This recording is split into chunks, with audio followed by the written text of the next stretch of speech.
Through Zapier, we can also integrate and automate our connection to the photo sharing site Pinterest. And you'll notice that Evernote and Pinterest interact in two ways. First, you can create Evernote notes from your actual pins.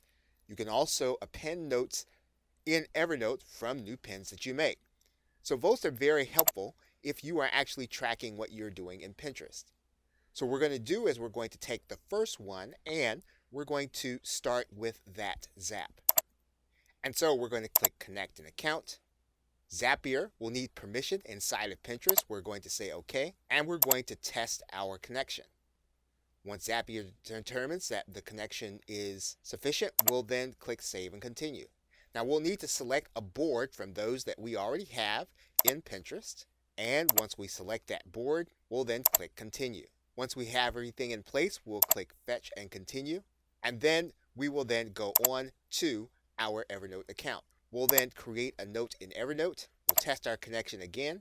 We'll then click Save and Continue. Then we'll need to select a notebook or create one. So we'll use our email content and copy. We're going to give our note a title. We're going to provide some context with some additional text. If we want to use an advanced settings, we can do that. But we're going to, for the sake of time, we're just going to click Continue. Once we do that, we're going to test our note to Evernote. We need to check our test note, and we'll see our pin from Pinterest as well as the text that we added in for context. Once we do that, we can then click Finish. And we can decide to turn our Zap on. Now, in the case of Twitter, you will have choices. For example, there are at least 6 Zaps that we can undertake.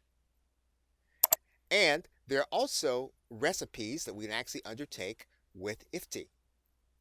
So in some cases, it may be a good idea to also check IFTY so that you can discern whether or not you can actually do the automation without having to be charged. But in this case, as well as in the cases in other applications as time goes forward, you're always going to want to check both integrations before you create a new automation.